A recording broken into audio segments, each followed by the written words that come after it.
네, 여러분 안녕하십니까? 부자아빠 주식학교 공장장입니다. 자, 2019년 5월 24일 주말장입니다. 자, 5월의 마지막 주말을 향해 가고 있고요.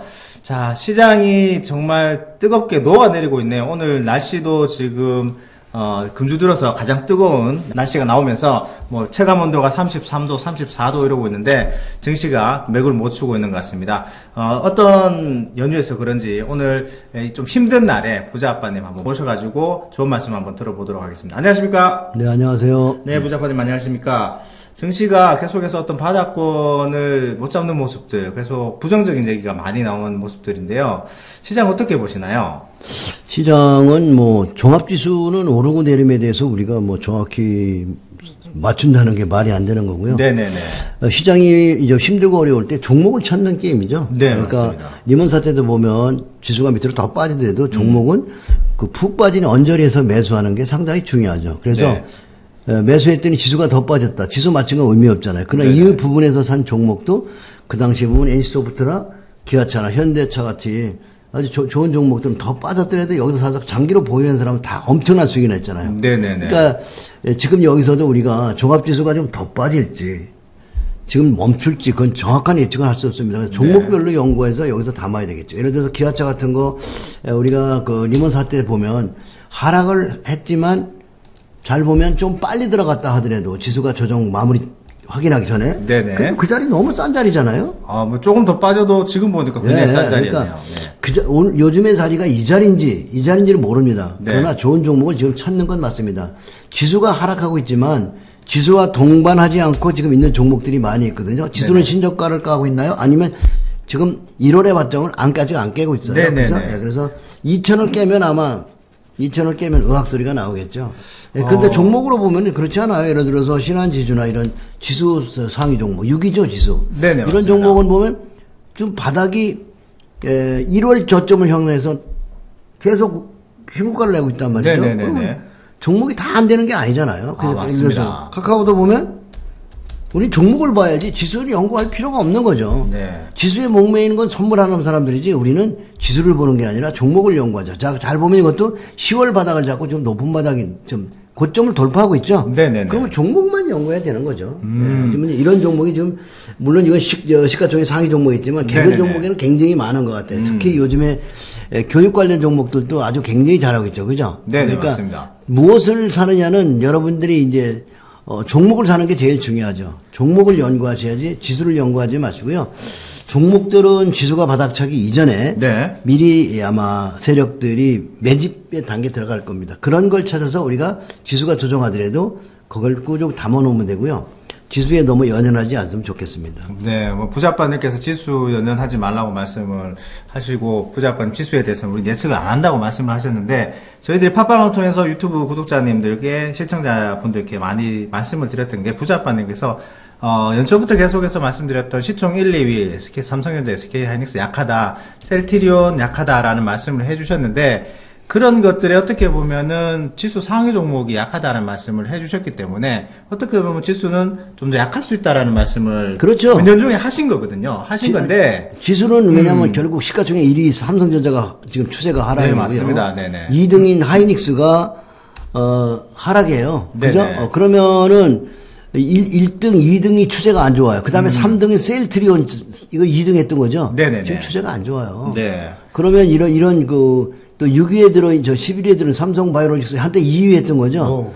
추세가 시가총액 상위 있는 종목들이 추세가 안 좋다. 네네. 그렇다면 종합지수는 안 좋을 수밖에 없는 거죠. 네, 그거를 벌써 연초부터 많이 말씀을 드렸기 때문에 어차피 지수 구성 종목들이 많이 하락을 한다. 그래서 지수 보지 말고 종목들 그 중에 튀어나갈 수 있는 종목들을 발굴하라는 말씀을 계속해서 드렸고요.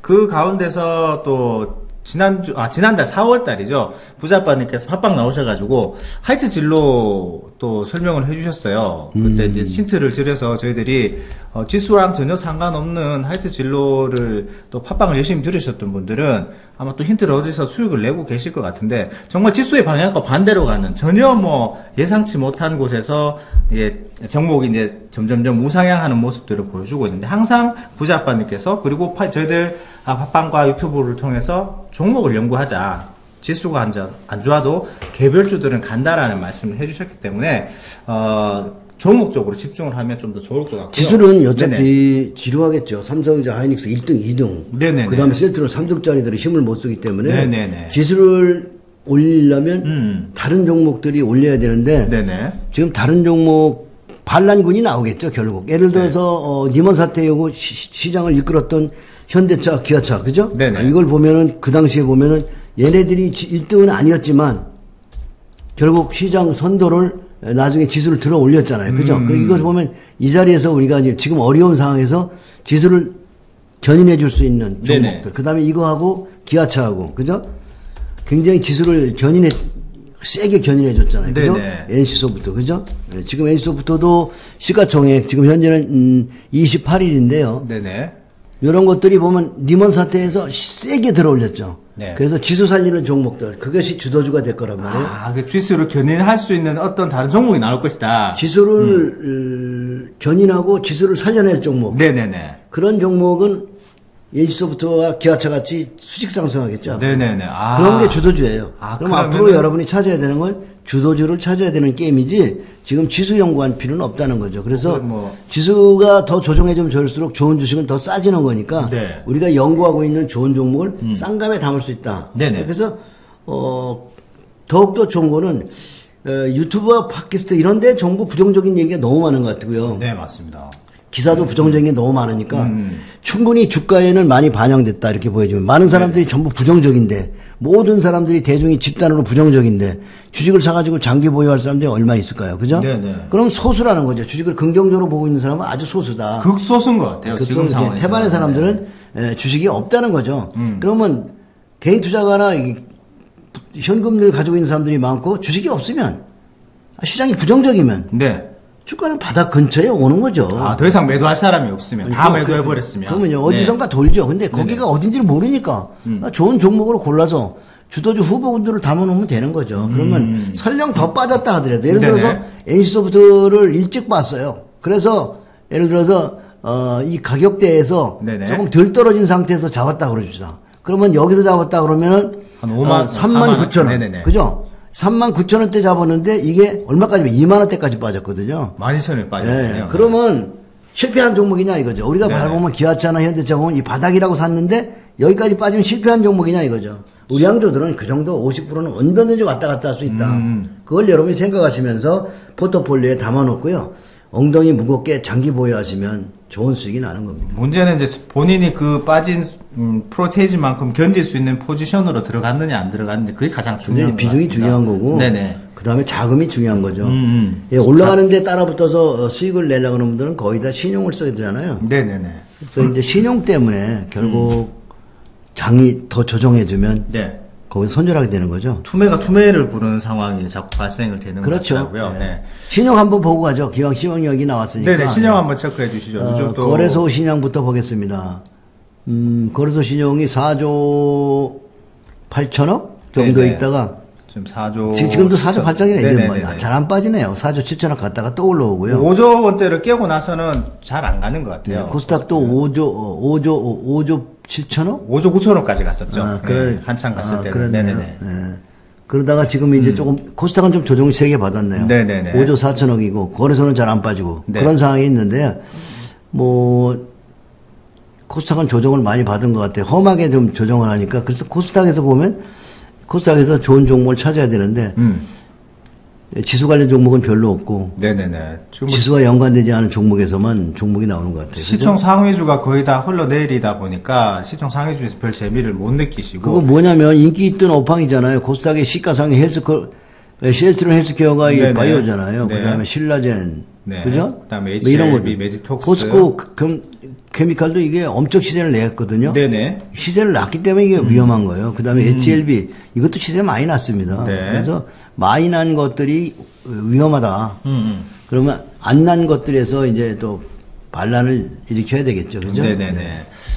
어떻게 보면은 개별 종목군으로 이제 움직이는 시장이 되어버렸는데 지수 상위 종목들이 재미가 없다 보니까 개별 종목들 어떤 종목을 찾아야 되는지 고민이 많으신 분들이 계신데 이럴 때는 어떻게 이제 접근을 하면 조금 힌트를 주시면 어떤 종목군으로 들어가요? 전 종목 차트를 자꾸 보시면서 하락하지 않고 네네. 이런 어려운 장에서도 버티는 종목들을 기업 분석을 해가면서 네네.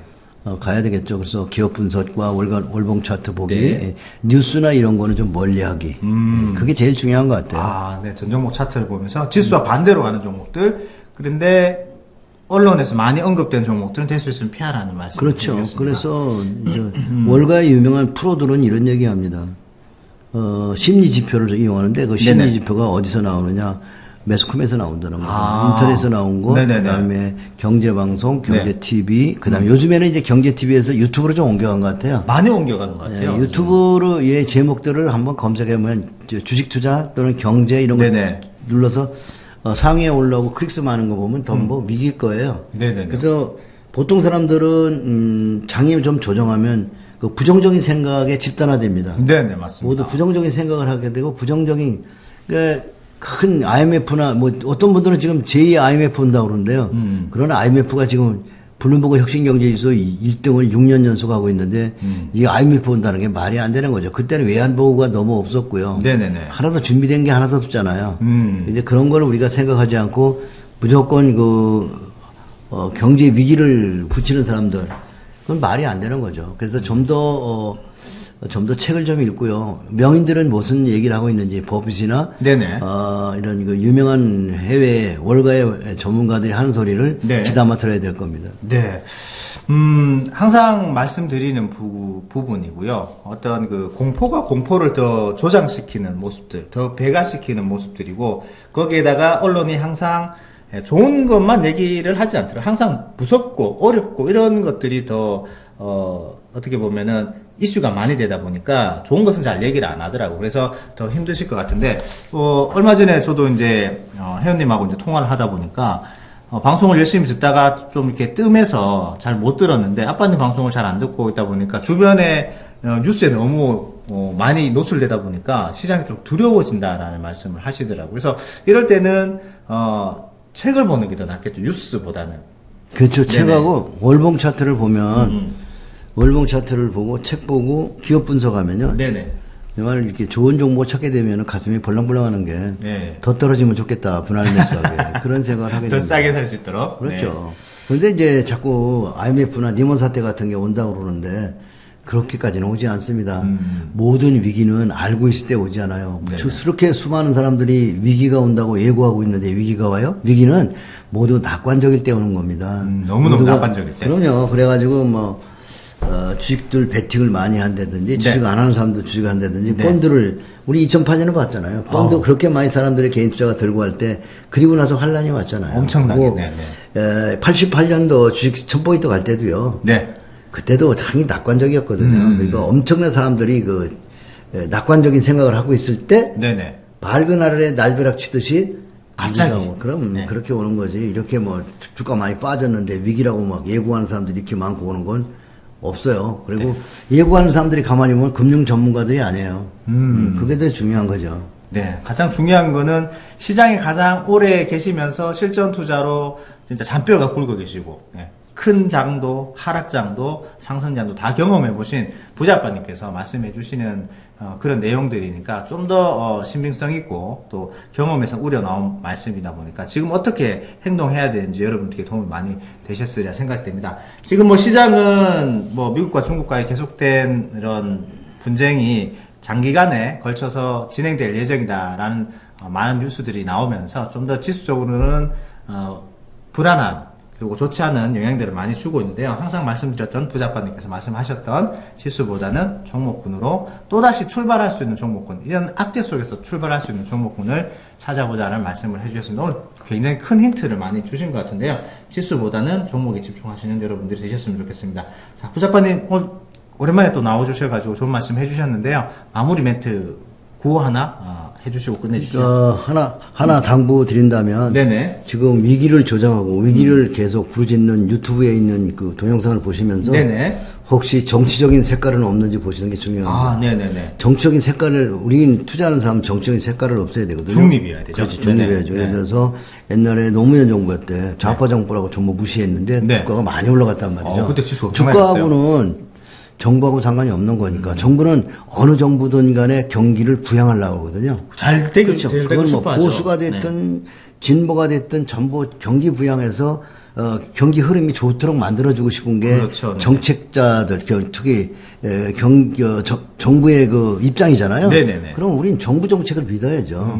그러니까 그런 유튜브를 보면 좀 정치적인 색깔을 가지고 저주하는 분들이 있어요. 네네네. 경제를. 그런 거는 여러분 투자를 연구하는 사람 입장에서는 정말 피해야 될 그런 동영상이니까 그런 거 보지 마시고요. 네네. 객관적 아무 여러분 생각도 없이 보는 게 좋고요. 제일 중요한 거는 오랫동안 이 경기에 대해서 예고한 사람들 걸 봐야죠. 네네네, 맞습니다. 네. 주식 투자도 안 하고 부동산 투자도 안 하고 어느 날 갑작스레 책이나 뭐 보던 사람들의 얘기는 다 그거는 책에 의한. 2008년에도 그런 사람이 있었잖아요. 미네르바 있었고. 네, 있었습니다. 네. 그다음에 뭐 또 무슨 의사라는 분이 있었어요. 네네, 있었어요. 그분이 경제 대공황이 온다. 네네. 그래서 공황 대비책인 책을 썼어요. 근데 책이 없어졌어요. 어디 갔나 요새는 보니까. 그 책 썼는데 주가가 그게 엄청나게 올라왔잖아요. 근데 중요한 거는 그 책을 팔다가 싹 걷어가지고 없애버렸어요. 완전 보이지도 않아. 경제 공황 네네. 공황 대처법이라는 책이 없어졌다니까요. 네네. 그런 거를 보시면 시장이 어려울 때 위기를 논하는 사람들은요. 진짜 경제를 모르는 사람들이에요. 경제는 위기 속에서 태어나고 낙관 속에서 위기가 오는 거라는 거. 여러분 이것만 알죠. 오늘 그 마지막 단어는 네네. 위기는 낙관 속에서 온다. 네네, 알겠습니다. 맑은 하늘에 날벼락치듯이요. 네네. 위기는 낙관 속에서 온다. 네, 감사합니다.